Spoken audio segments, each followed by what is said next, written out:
India के साथ आज न्यूजीलैंड का दूसरा मैच है और जिसमें इंडिया फेवरेट है क्योंकि वो अपने होम ग्राउंड पे खेल रही है।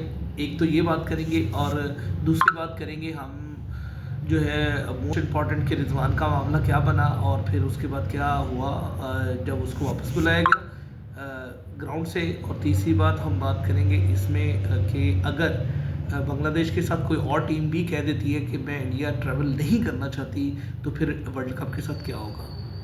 ये तीन बातें बड़ी हैं। मैं तो सबसे पहले ही हम वर्ल्ड कप के ऊपर बात करते हैं जो कि आजकल का हॉट टॉपिक भी बना हुआ है कि विक्रांत गुप्ता और दूसरे जो हैं यूट्यूबर्स जो इंडियन यूट्यूबर्स हैं वो ये कह रहे हैं कि अगर श्रीलंका और अफ़गानिस्तान भी ये कह दे कि हम इंडिया जाने में सेफ नहीं हैं तो ये टोटल बन जाएंगी 4 टीमें।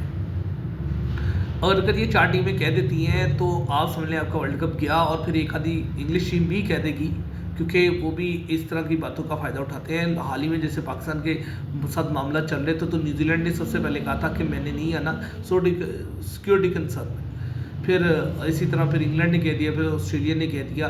तो ये बोर्ड ऐसे ही काम कर रहे थे ये। और फिर जो है ना अब इंडिया की ये जो क्रिकेट है एक ही बात पे वो अटल हो सकते हैं या बच सकती है या वर्ल्ड कप उनके लिए सेफ प्लेस पे आ सकता है या वो अपने ही मुल्क में कर सकते हैं कि वो जो है सियासत को और क्रिकेट को अलग अलग रखे ताकि दोनों ही टीमें जो है ना वो यानी कि दुनिया की हर टीम उधर जाए और अच्छे तरीके से खेले। अब इंडिया ने एक और बुरा काम किया है वो ये कि उन्होंने कहा था कि कोई भी पाकिस्तानी इंडिया ट्रैवल नहीं कर सकता।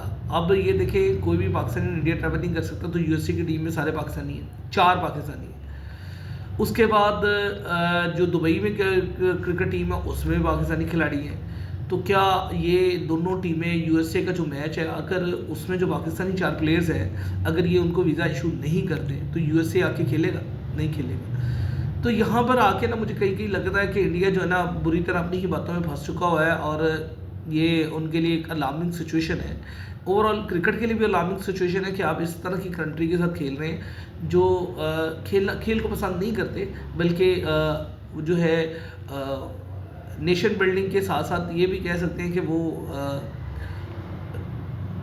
तोहम परस्त कौम को लगा लें कि जो सिर्फ और सिर्फ इस बात को आगे रखती है कि जी हम में बाकी कोई कुछ नहीं है। तो क्रिकेट है, खेल को आगे रखें और सियासत को दूर रखें। एक तो ये होगा। अब चलते हैं दूसरी बात जो करनी थी मैंने कि आज इंडिया और न्यूजीलैंड का मैच है। ये बहुत ही इम्पोर्टेंट मैच है। इतना ज़्यादा इम्पोर्टेंट मैच है कि जिसमें आप अंदाज़ा नहीं लगा सकते कि इंडिया अब परफॉर्म करेगा तो उसकी वर्ल्ड रैंकिंग में कोई जगह बनेगी तो स्पॉन्सर्स उनकी तरफ अट्रैक्ट होंगे। अभी आपने देखा होगा कि एक सिस्टमेटिकली इंडिया ने लास्ट मैच भी जीता है जिसमें विराट कोहली 100 करते करते पीछे रह गए लेकिन आउट क्लास उनके पास बैटिंग तो आउट क्लास है। उनके प्लेयर्स ने दुनिया में हर जगह परफॉर्म किया हुआ है। ये नहीं कि एब से वो इंडिया में परफॉर्म करते हैं लेकिन बेटर परफॉर्मेंस उनकी इंडिया में इंडिया को हराना बहुत मुश्किल बात है। और एक 2-3 रीज़न भी हैं इसमें कि उन्होंने एज के पीछे बहुत ज़्यादा टाइम दिया है, खेल को बहुत टाइम दिया है, खिलाड़ियों की फिजिक पे बहुत काम किया है। आप अगर विराट कोहली को जो MS धोनी ने वर्ल्ड कप जीता था उस तरह के फेज़ में देखें और as a captain Virat Kohli को देखें, हेल ऑफ डिफरेंस है। आज विराट कोहली की जो है फिजिक वो ज़्यादा बेटर नज़र आती है बनिस्बत वो जब वो धोनी के साथ वर्ल्ड कप 2014 में खेला था और जीता था तो वो उससे बहुत ज़्यादा बेटर आई है। और उसकी वजह ये है कि उन्होंने अपने खिलाड़ियों की फिटनेस पे बड़ा काम किया, उन्होंने उनको एक सिस्टम दिया, उस सिस्टम के तहत उनको चलाया, अब वो बेहतर हो गए। इसके बाद अब चलते हैं पाकिस्तान क्रिकेट के ऊपर कि जो कि इसमें एक बड़ा मम्बा बना हुआ है।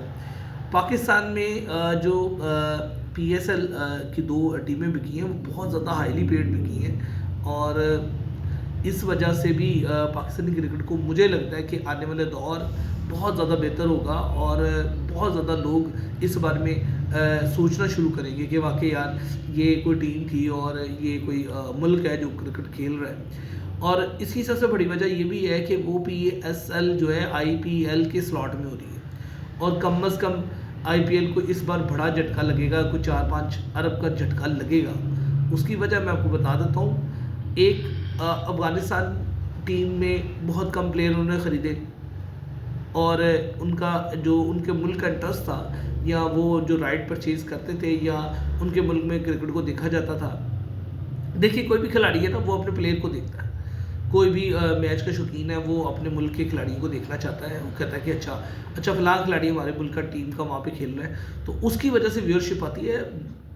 आप ब्रांड तब बनते हैं जब आपके पीछे लोग खड़े हों। जैसे अगर मैं देखूं कि राशिद खान है, वो अगर खेल रहा है तो वो बेसिकली एज ए नेशन खेल रहा है, एज ए कौम खेल रहा है, और वो अफ़गानिस्तान की पूरी टीम को शो करता है कि जी मैं उनकी टीम का हूँ और उस मुल्क से हूँ, अफ़गानिस्तान से हूँ, और फिर पूरे पूरे अफ़गानिस्तान उसको बैक कर रहे हैं। ये नेचुरल फिनोमेना है कि आप जिस मुल्क के भी होते हैं लोग आपको बैक ज़रूर करते हैं। उसके बाद अफ़गानिस्तान के बहुत कम प्लेयर खरीदे, एक दो खरीदे हैं, वो पहले से जो रिटेंशन में थे वही है। नए प्लेयरों में गुरबाज भी नहीं खरीदा, तो ये इस तरह के बड़े बड़े प्लेयर्स नहीं खरीदे उन्होंने, तो ये हेल ऑफ डिफरेंस पड़ेगा।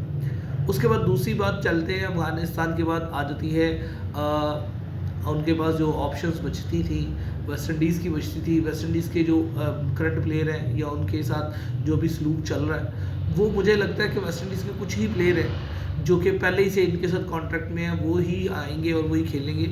और वेस्ट इंडीज़ की क्रिकेट इंडियन की IPL की वजह से बहुत ज़्यादा बर्बाद हुई है। तो चले एक पूरी सीरीज़ बनाएंगे कि जो क्रिकेट है, जो जिन मुल्कों की क्रिकेट IPL की वजह से काफ़ी सफ़र की है, उनके बारे में हम डिस्कस करेंगे, उनके ऊपर हम पूरी एक वीडियो बनाएंगे। Thank you very much. इस वीडियो को लाइक और सब्सक्राइब जरूर करें।